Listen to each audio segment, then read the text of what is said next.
Cheers. Hey, cheers with it. It's breakdown time. Thank you to the Veil for the smoothie sour. It's very tart. It's very tart. That's a key lime, baby. It's key lime, baby. All right, so let's talk about the AFC South. We're going to start with the first team here, being the Tennessee Titans. We're going to start with the worst team in the division and the changes they made in this fantasy impact. Before we get into it, we have a race here to 500 subs. Let's get it going. When we hit the 500 mark, we're going to be giving away some swag. We'll give away a T-shirt. We'll randomize and DM the subscribers for our channel here and send out the lucky winner a nice little package. But we're pushing here this season, so don't forget to like, subscribe, hit that notification button because we're going to give you all the divisions here leading up to it, and we'll give you some nice insight on and our opinions on some of these players. Yeah, we're going to start getting some swag soon here. Send them out to some of our subscribers. Oh, that's tart. It's tart. Tart. It's delicious, though. No, it's delicious. So when we hit that 500 mark, we're going to pick a random subscriber. We're going to send them out some swag. Go ahead, drop a comment, like and subscribe. Tell us who you like with these divisions. These breakdowns I really, really enjoy doing. We got new faces, new places here. We got new offensive teams. We got people that left. So starting with the Titans, I mean, let's talk about the first thing, the big elephant in the room, right? Or the big king in the room, who's no longer there, right? So Derrick Henry leaves. For the last 8-9 years, this has been their offense. And it's their identity, not just their offense. The team's identity. It's playing physical defense with Vrabel and then running the ball with Derrick Henry. And now both of them are gone. So you have a new offensive system comes in, some new players here. So let's break it down. We got Will Levis. Well, I think that's the first guy we got to start here is Will Levis because obviously coming into the season, he was drafted pretty high coming out of Kentucky. I think people expected him to go higher in the draft, and I think that was a little bit of disappointing for him on draft night. We watched it all live. But to me, he had the better arm than Tannehill. And Tannehill himself was kind of on the outs. They were barely getting through with it. They weren't winning anything big with him. They needed a change. Tannehill gets hurt, and a spark ignited in Levis. I mean, he had that big touchdown game with DeAndre Hopkins. He had some tough games too, but it's his offense to run now. So we saw some really big explosive games from Levis, and then we saw some absolute duds where he just didn't look think he had command. I feel like that was due in part to one of the worst offensive lines too as well. So that's another thing. Again, we'll get into that in a little bit because over the last 2 years they've really started to rebuild that offensive line, and I like it now. And there are some really big pieces offensively now where he should have some protection. Now, I see this offense going to more of an air raid offense, which they bring in Calvin Ridley, they have D-Hop, they bring in Tyler Boyd. There are some good pieces now on this offense, and you kind of see what they're doing at the running back position with both Tajay Spears these and hybrid Tony running Pollard, backs, where they're both hybrids. Yeah. And so clearly they are looking to throw the ball, screen game. They're trying to get the ball out of Levis's hand and let him be the playmaker there instead of turning the ball 25 times a game and handing it to Derrick Henry and handing it to a running back. So I expect a lot of things from Levis. We talked about it early on in this offseason where we expected big things from Levis, and he's a guy that I'm targeting late in drafts, especially if you're going to punt the quarterback position altogether. Will Levis should be a guy that should come in there. He's mobile enough. He's not hyper mobile, but he's mobile enough to get you some running points. But his big arm and now the playmakers that they have outside there is the reason you kind of have to like him this year. Well, I more than like him. I'm riding high on trying to get this guy late. If you are in the drafting method of punting quarterbacks and taking a solid guy like a Stafford or something like this is a guy that has higher upside than Stafford because the offense the way it's going to be. Because they don't have a Kyron, they don't have a running back like that. It's even higher than Aaron Rodgers, who has Bruce Hall running there too as well. So the numbers that he can put up with his arm are pretty big, and that's what excites me about it. Now, again, I even take a chance on him as my second quarterback, especially if I get one of the top guys, because you can go so far in the draft by getting Josh Allen early or Mahomes early and then getting him late. And he gives you enough upside on a bye week. But God forbid there's an injury to your quarterback, you have a starting role in an offense that's going to run through the air. Yeah, for sure. I mean, again, I think Levis is a guy that you're not targeting to be your QB1.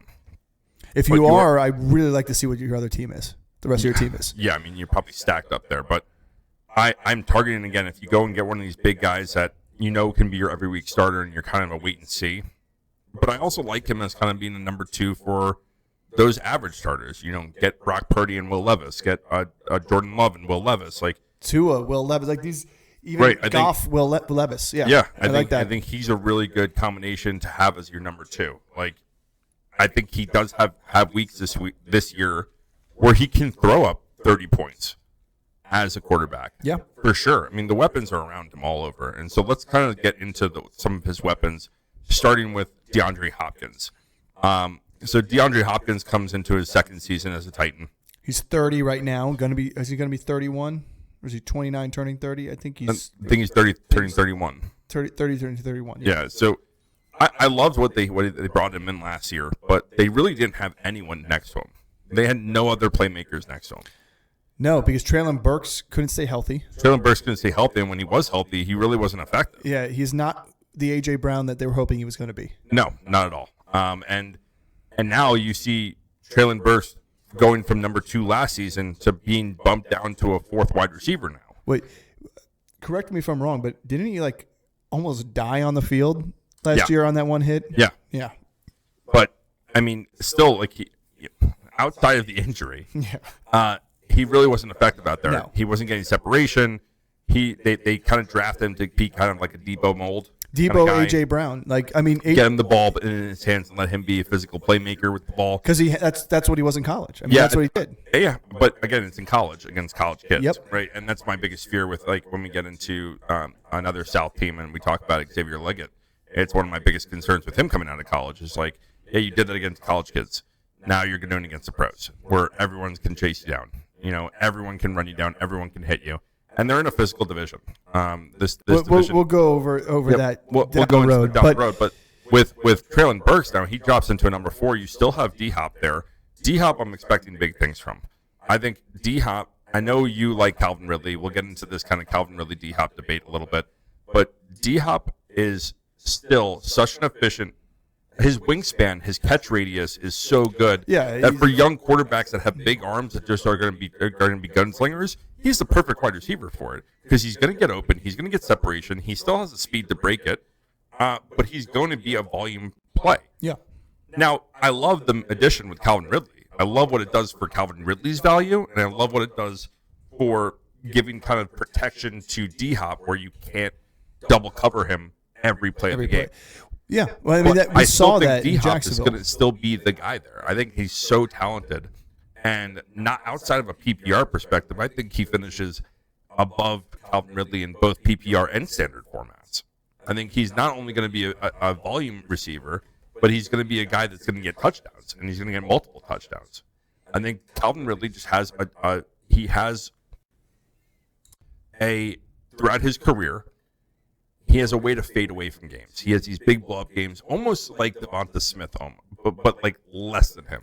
Well, Devonta Smith, we'll talk about the Eagles. Devonta Smith is you break down his thing, his games, his big games were without really any other pass catchers on the field. That's not true. Every time Goddard's been hurt. Last season when Goddard was hurt, it was a show, and then he faded away.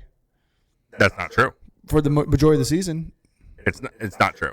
It's the point I'm making with that is that he's either getting all of it or he's getting none of it. Yeah. And that's kind of Calvin Ridley when he was in Atlanta. Even last year, he was getting all of it. You saw these huge blow-up games where he was getting hyper-targeted, and then just games where he just wasn't targeted at all. Well, I also he had a game last year where he didn't get targeted. Yeah, well, I also take some of that with a grain of salt too. With some of the games with Ridley, he had some bad drops. He also did have some throws that were get the second drops are targets. You get the second foot in, and I get those 0 target, but I'm just saying in general, I think Ridley's season also would have been even better on a couple different plays. He has a couple more touchdowns because in the red zone or an end zone he was targeted a lot. Only reason I like Ridley is because of what Will Levis brings to the table with his arm.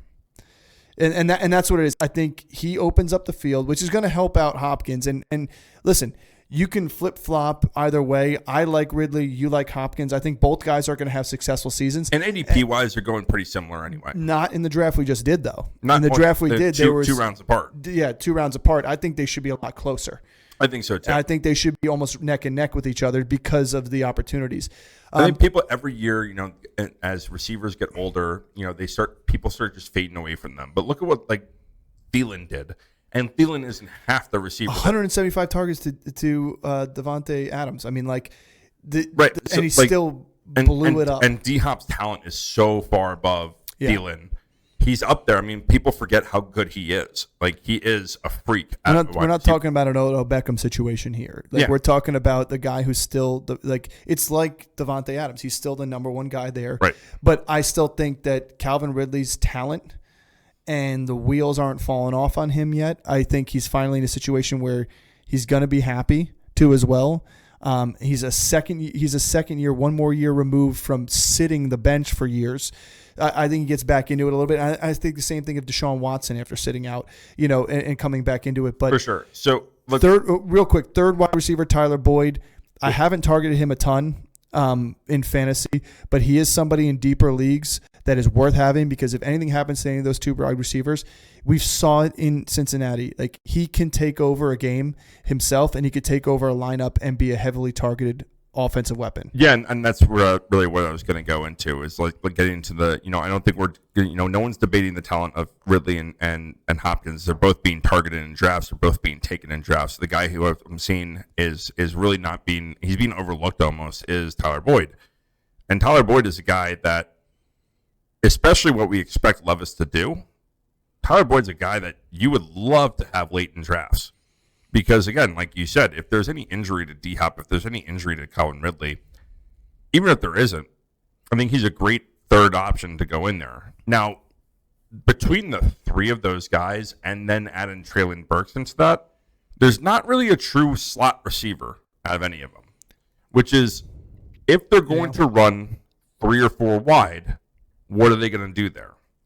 Are they going to split out Chig into a slot?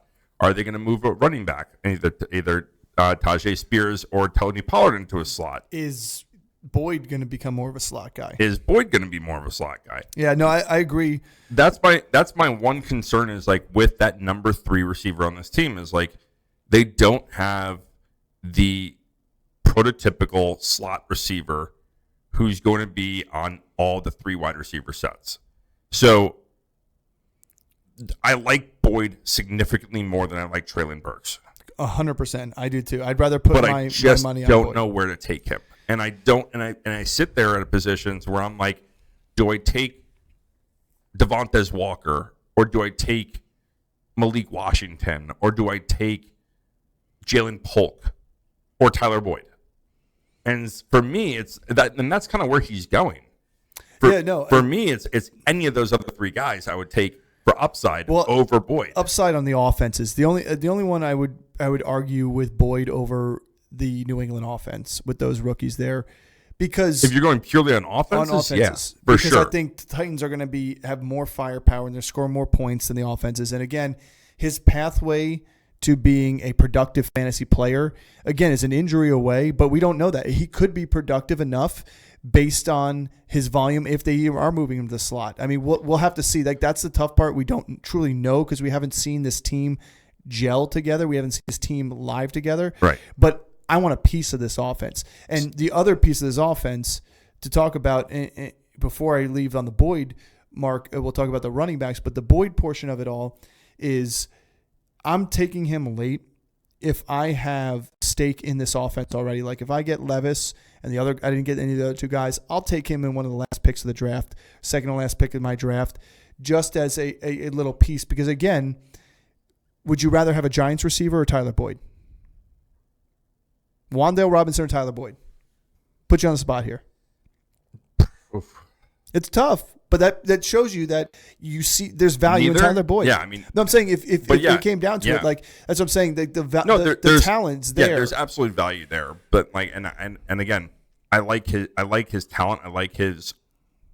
But really, for him to be fantasy relevant, you're almost requiring an injury to happen to one of the other 2 guys. Not necessarily. We don't know what they're going to run out there. What if they run 3 wide often? Right, but what? Yeah, no. Do you think Tyler Boyd is a better pass catcher than Chigakonkwo? Yes. Yes, I agree too. So that's the kind of the next topic I want to talk about is like the anticipated breakout tight end from last year was Chig. Yeah, he was the year before though too. People loved him the year before. I don't know why. I don't know why. Because he's built like Njoku, and everybody loves Njoku. Right, but like he's not promising that we never seen a heavy target volume or shares going his way. It could change a little bit more this year because now this go into a passing rate offense, right? He might get those screens on the outside. He might get more volume because they're not a run first team. And that was a big concern of mine last year with him. I'd be more willing this year to take a shot on Chig than any other year up to this. I mean, he's only been in the league for two other years. I think but the best bet to take a chance on him too is you're going based off of last year's results in ADP. If he has a great year, you may not get a better ADP option for him if he's truly what they expect him to be. Right, and so he's a great option for if you're going to get in a backup tight end and you're looking for upside. Do not make him your number one tight end. Don't fade that well. I don't recommend that. I do not recommend. Go Freiermuth over him. And that's the thing is like there are legit probably 16 guys I like over Chig. Yeah, there are way more tight ends I like over Chig. So and so like he's not even going to be a starting option for me at all. No. But if you're in a situation where you miss out on all the big guys, like I'll put you on the spot. Luke Musgrave or Chig. Luke. Right. But I know what I'm getting. That's why. I like Luke Musgrave before his injury was a phenomenal since the start of the season. I mean, I take Dalton Schultz over him. I take Jake Ferguson over him. There's Pat Freiermuth. I 100% am going to take over him, especially with the quarterback upgrade. Oh, for sure. So, I mean, there's a lot of guys I would take over Chig, but he does have the potential to actually make an impact this year because we are suspecting them to go to more of a passing rate offense. Higher volume passing offense. Like so they were in the bottom 10, bottom 7, bottom 5 some years in terms of passing attempts. Right. I suspect them to be in the top 10 in passing attempts this year. Right, and his ADOT's low, and I don't look into those figures too much because I focus more on like target share, target volume. Like I think those are better. But it matters when you look at a quarterback like Will Levis with an arm. Right. Yes, but it's also like, are they going to get the opportunity? And that's what you're looking for any kind of guy that's going to like, unless you're going for a true like boomer bust like Jameson Williams, like you're looking for opportunity, especially from the tight end position. Yeah. But like we've talked about is like the depth at the tight end position is so deep this year that I legit think like we're seeing a shift in tight ends where there might be 20 legitimate tight ends that you can draft this year. Yeah. And all have potential to score. Like there's a lot of volume in tight ends. Yes, there's this big separation between the top end guys and everyone else, but it's like that with every position. But now there's more guys. You don't have to go in and get the Hunter Henrys and Gesicki's and scrape the bottom of the barrel just to go and fade the tight end position. Now you truly can fade the tight end position and get guys later on that you feel comfortable with starting week in and week out. Now, let's close up this Titans one with the two running backs. We talked about them being hybrid running backs. We'll talk about it here for about 2 minutes before we close out this one and head over to our next team. We'll take a quick break after this. But we've got Tony Pollard coming in and Tajay Spears sophomore season coming in. Tajay was definitely a great addition for this team. He added value behind Derrick Henry, but now you bring a similar running back in Tony Pollard, and I like what they did there. I don't love it for fantasy. So when this move happened, when Tony Pollard signed with them, I think I called you up and I was like, "What the fuck did they just do?" Yeah, we were like, "Why there?" Like, why? That's who you went. There were so many other people they could have gotten. It's just not a good fit for what they were trying to do because, Tajay Spears is there, but he's identical to Tajay Spears.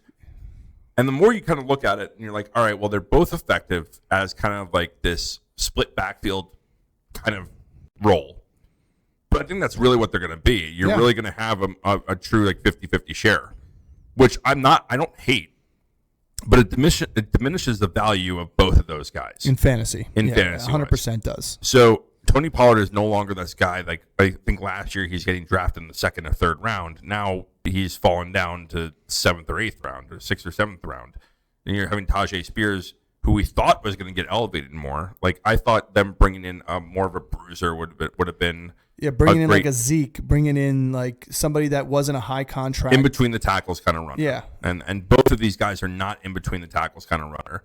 So it's a true shift in identity for this team. When they made that move, it was a domino effect that started the rest of everything to be like, all right, offense is starting to really, really shift away from what we've seen the Titans offense be the last 8 years. Yeah.